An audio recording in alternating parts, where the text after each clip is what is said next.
안녕하세요. 미래기술 신산업 카페 뉴스 읽어주는 바리스타 이원규입니다. 오늘은 주간 브리핑 215호에 게재된 지구를 통째로 디지털화, 3차원 데이터의 유통이라는 내용으로 니케이 일렉트로닉스 11호로 26에서 45페이지에 걸쳐 게재된 특집 기사를 요약 번역한 것으로 파트 1에서 파트 3까지로 나누어 소개합니다. 파트 1은 총론으로 세계의 3차원 데이터를 검색하고 활용할 수 있는 시대가 다가오고 있습니다. 그것을 견인하는 곳은 가파, 구글, 아마존, 페이스북, 애플 등의 거대 IT 기업과 국가입니다. IT 기업은 주로 사용자에게 주변 정보를 얻을 수 있게 함으로써 클라우드 서비스로 연결시키는 것을 노리며, 국가는 인공위성 등에서 얻은 지형 데이터와 건축 데이터를 공개하는데 시스템 간의 3차원 데이터를 바탕으로 대화를 시작함으로써 최적화 사회가 탄생하게 될 것입니다. 또한 현실 세계의 물체가 가지는 형상과 함께 색상과 소재 등 다양한 정보를 복사한 복사 세계라고 부르는 디지털 데이터 공간이 향후 급속하게 확대될 것으로 보입니다. 애플은 금년 3월에 발매한 신형 아이패드 프로에 라이더 센서를 탑재했고, 이 라이더로 수메터 앞에 물체일 경우 거리 영상을 얻을 수 있는데, 이 라이더의 활용으로 애플이 우선적으로 노리는 것은 AR, Augmented Reality, 증강현실입니다. 가상 물체를 AR에 표시할 경우에는 자신의 단말기 위치와 방향을 파악할 필요가 있으며, 라이더로 취득한 주위의 점근 데이터와 애플 맵용으로 수집한 3D 데이터를 대조함으로써 단말기 위치를 검출합니다. 그러나 이 라이더의 활용은 AR에 머무르지 않을 전망으로 애플은 라이더가 계측한 심도 있는 정보를 앱 측으로부터 픽셀 단위로 이용할 수 있게 하는 API를 제공하고 있으며, 이 API를 이용해 라이더로 공간의 3D 데이터를 취득하는 개발자도 등장했는데, 향후에는 애플 자신이 3D 데이터의 유통에 뛰어들 가능성이 높습니다. 구글도 이전부터 AR 용도로 스마트폰에 거리 영상 센서를 탑재하는 등 사용자에 의한 공간 정보 취득에 공을 들이고 있었는데, 구글 맵이나 구글 어스를 위한 방대한 지도 정보와 3D 지도를 보유하고 있습니다. 구글은 이미 지구적 차원의 복사세계 플랫폼으로서 선두를 달리고 있지만, 보다 정밀한 3D 지도와 메타데이터의 정보는 부족한 상태인데, 예를 들어 구글 어스로는 도시 내 건축물의 요철은 알 수 있지만 실내 형상은 알 수 없으며, 무엇이 어느 층에 있는지도 불분명하며, 5개 건축물에서도 보다 정밀한 형상까지 정확하게 재현되어 있는 것은 아니므로 지상에 있는 사람의 시선을 통한 3D 지도의 생성이 필요합니다. 구글로부터 독립한 미국 나이언틱은 포켓몬고의 AR 게임에서 이용하는 3D 지도의 생성용으로 사용자가 촬영한 영상을 3D 데이터화하는 기술을 개발하고 있는데, 이와 비슷한 기술을 접목시킨다면 더욱 정밀한 3D 지도의 기반을 구축할 수 있을 것입니다. 구글은 세계 최대급 검색 기반을 활용해 3D 정보를 검색할 수 있는 플랫폼을 노릴 가능성이 높습니다. 이미 동물 등의 검색 결과의 일부에서는 공식적으로 마련된 AR의 표시가 가능한 3D 모델이 표시되는데, 이미지를 불러들여 검색이 가능하도록 3D 데이터를 검색 키로 삼아 정보를 검색할 수 있게 될 것입니다. 아마존.com에서는 아직 큰 움직임이 보이고 있지 않지만, EC 사이트 상에서 3D 데이터를 저장해 견본으로 취급하기 시작할 것이며, 3D 데이터를 유통시키는 매매 플랫폼이 될 수도 있습니다. 최근에는 카메라 기능이 있는 스마트 스피커 겸 디스플레이 단말기를 출시하여 사용자뿐만 아니라 그 주변 모습을 클라우드에 복사하고 싶다는 의사 표현이라고 할 수 있습니다. 이와 같이 민간 기업의 움직임과 함께 정보기관이 복사 세계의 기초가 되는 3D 데이터를 제공하는 움직임도 가속화되고 있는데, 3D 데이터를 공동 기반으로 제공함으로써 새로운 산업을 창출하는 데 그 목적이 있습니다. 일본 국토교통성은 지형과 건축물의 3D 지도 및 교통 인프라 등의 국토에 관한 데이터, 물리 및 사람의 이동과 같은 경제활동에 관한 데이터 등을 집약한 국토교통 데이터 플랫폼을 출범시켰습니다. 누가 어디에서 무슨 데이터를 가지고 있는지를 가시화하여 데이터가 필요할 때 찾을 수 있는 플랫폼이 필요했다고 합니다. 경제산업성은 유성 데이터를 무상으로 공유하는 플랫폼으로 텔루스를 구축했는데, 방제 및 농업, 수산업, 인프라 관리 등의 다양한 분야에서 무상 데이터의 이용 및 활용의 촉진을 노리고 있습니다. 공개된 위성 데이터는 분해능이 약 3m로 도로까지 식별할 수 있는 합성 개구 레이더의 데이터와 분해능이 0.5m로 자동차의 차종까지 식별할 수 있는 광학 위성의 데이터인 아메다스를 제공하는 기상 위성의 데이터 등이 있습니다. 지금까지 위성 데이터의 이용은 데이터 양이 방대하여 일반적인 컴퓨터에서는 처리가 곤란했거나 데이터 제공이 유상이었기 때문에 산업에서의 이용이 추진되기 어려웠다고 합니다. 이에 텔루스는 데이터를 무상으로 공개해 클라우드에서 정보 분석까지 가능하게 되었으며 위성 데이터를 통해 유용한 정보를 저렴하게 취득할 수 있는 환경을 제공함으로써 사용자가 위성 데이터를 이용한 비즈니스에 참여할 수 있는 상황을 구축해 나간다는 방침입니다. 이렇게 만들어진 복사 세계의 발전 시나리오는 3단계를 거치게 될 전망으로 데이터의 축적, 데이터의 유통, 그리고 데이터의 최적화입니다. 최적화 단계에서는 현실 세계를 복사한 정보를 인간을 거치지 않고 컴퓨터끼리 교환함으로써 요구되는 해답을 이끌어냅니다. 현재는 축적 단계에 진입하는 시기라고 볼 수 있으며 정부를 포함한 거대 조직이 자체 데이터베이스에 탐욕적으로 데이터를 수집하는 한편 스마트폰 등을 사용해 기업과 개인을 포함한 사용자가 데이터를 수집하고 있습니다.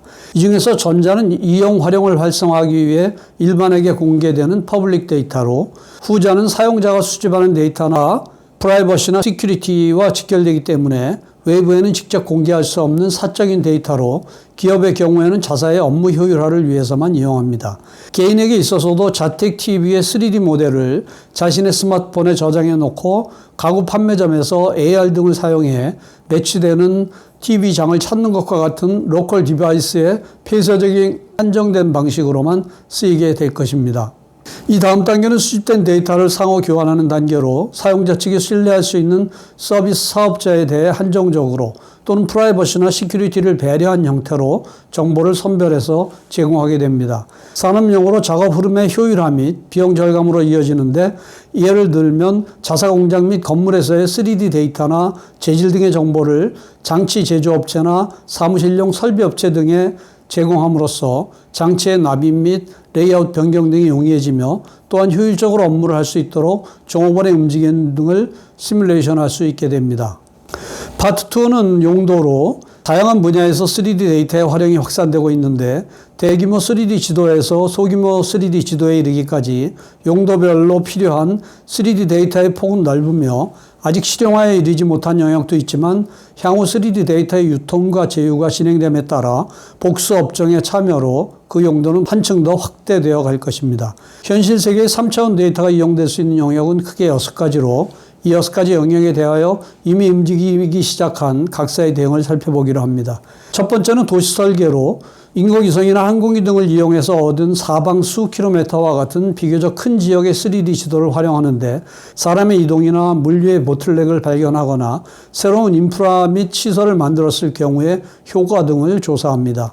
싱가포르의 국립기관인 내셔널 리서치 파운데이션 싱가포르는 싱가포르 국내를 통째로 3D화한 버추얼 싱가포르를 일반에게 공개하고 있는데 도시 설계 업체들이 이 3D 데이터를 이용할 수 있도록 함으로써 효율적인 계획을 추진할 수 있도록 하는 것이 목적입니다. 두 번째는 방제로 재해 대책도 기본적인 생각은 도시 설계와 같습니다. 3차원 데이터를 구사해 재해가 일어났을 경우에 피해를 상정하거나 피해 대책을 시뮬레이션 하는데 구체적으로 유도 루트를 고안해 재해 시에 피난 유도에 활용할 수 있을 뿐만 아니라 붕괴 등의 위험 장소의 예측에도 사용할 수 있습니다. 세 번째는 건설공사로 건설공사에서는 3D 데이터를 이용해 공사나 보수관리의 효율화를 추진하는 용도로 사용되며 국토교통청이 제창한 아이컨스트럭션을 통해 오래전부터 추진되고 있으며 도시설계 및 방제와의 차이점은 거시적인 3D 지도와 수메타 또는 수센치와 같은 매우 근거리 3D 지도를 양쪽 모두 융합해서 사용하고 있다는 점입니다. 광범위한 3D 데이터는 토목공사 현장에서 사용되는데 예를 들면 공사 범위의 측량이나 공사 계획의 입안으로 하천공사 등에서의 수심 조사에도 효과적이며 항공기나 드론에 탑재한 그린 레이저 스캐너로 전체를 3D화하거나 하천의 3D 단면 데이터를 취득할 수 있어 정확한 하천 바닥의 형상을 조사할 수도 있습니다. 네 번째는 엔터테인먼트로 게임이나 영화, 소셜 네트워킹 서비스 등의 3D 지도를 이용하는 것으로 엔터테인먼트에서는 콘텐츠에 따라 거시적인 3D 지도와 근거리의 3D 지도를 나누어 사용하게 되며 게임의 세계에서 3D 지도의 이용 및 활용에 적극적인 것은 반다이 남코 연구소와 미국의 나이언틱입니다. 다섯 번째는 일상적인 생활 영역으로 제작 작품의 사진을 대신해 3D 데이터로 저장할 수 있게 되는데 워크숍 등에서 일회성으로 만든 작품을 3D 데이터로 가지고 들어올 수 있으며 아이가 만든 작품을 보관 장소의 사정으로 폐기해야 할 경우에도 3D 데이터로서 계속 남길 수가 있게 됩니다. 자택이나 사무실 등에서는 가구 배치, 변경 및 리모델링, 새로운 가구 등을 구입했을 때의 치수 계획을 3D 데이터로 대체할 수 있으며 지금까지 자로 측정해 카탈로그가 대조하거나 실제로 측량을 위해 시공업자가 방문하는 등을 했으나 사용자가 라이더 등의 실내를 스캔해 3D 데이터로서 제공함으로써 그 수고를 줄일 수 있습니다. 여섯 번째는 3D 데이터를 사용하는 기술의 연구 개발로 현장에서 계측하거나 실험하기 전에 시행착오를 확인할 수 있는데 예를 들면 3D 데이터를 이용해 도시 내의 전파를 예측하거나 재질 정보가 결합된 3D 데이터를 이용해 음향 시스템의 소리 전달을 사전에 연산할 수 있게 됩니다. 자율주행이나 자립형 이동 로봇을 움직이게 하는 데이터의 기반으로도 사용할 수 있는데 사람과 로봇이 혼재된 상황 등의 현장에서의 실험이나 반복 실시가 어려운 시뮬레이션을 대체할 가능성도 있습니다. 파트 3는 기술로 정부기관이나 대기업에 한정되어 있던 3D 데이터의 생성이 용이해졌는데 벤처기업에 의한 저렴한 위성의 실용화, 드론이나 라이더의 보급, 포토그래메트리를 실현하는 알고리즘 성능의 향상 등이 그 배경에 있는데 공유 기반의 정비도 시작되면서 누구나 쉽게 3D 데이터를 생성해 유통시킬 수 있는 움직임이 시작되었습니다. 인공위성은 지금까지도 대규모 3D 데이터를 취득하기 위해 이용되어 온 유력한 수단 중 하나인데 다만 군사나 자원개발, 연구를 위해서 정부기관이나 대기업이 보유해 왔으나 이러한 인공위성의 발사를 벤처기업이 맡아서 하는 시대가 되었습니다. 위성 데이터가 시장에 유통되어 간편하게 이용할 수 있게 되면서 민간 기업에서의 활용 사례도 증가하게 되는데 KDDI는 미국의 스타피와 위성 사진을 이용한 3D 지도 만들기에 나설 예정으로 AR 용도로 사진으로부터 특징을 추출해 생성된 3D 지도를 이용하여 현실 세계와 3D 지도의 특징을 비교해 단말기의 위치와 방향을 검출합니다.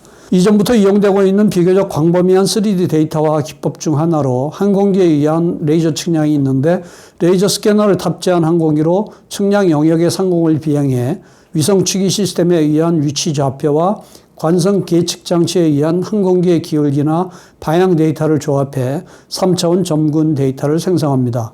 레이저 스캐너는 발사한 레이저광이 지표로부터 반사되어 돌아오는 시간차를 조사해 거리를 측정하는데 고도 2000m를 비행해 레이저 스캐너의 화각이 20도일 경우 한 번에 700m의 폭을 스캔할 수 있습니다. 이 방법으로는 비교적 광범위한 영역을 단시간에 3D화할 수 있으나 항공기를 띄울 필요가 있기 때문에 누구나 이용할 수 있는 것은 아닌데 그 대체가 될 수 있는 것이 드론에 의한 측량으로 고성능 소형 드론을 저렴하게 손에 넣을 수 있게 되어 하늘에서의 데이터 수집이 더욱 쉬워지게 되었습니다. 이상으로 요약 소개를 마치며 상세한 내용은 센터 홈페이지 hjtic.snu.ac.kr을 참고하여 주시기 바랍니다. 다음 주에는 구글 출신자가 창업한 드론 벤처 스카이듀오를 소개하도록 하겠습니다. 다음 주에 뵙겠습니다. 감사합니다.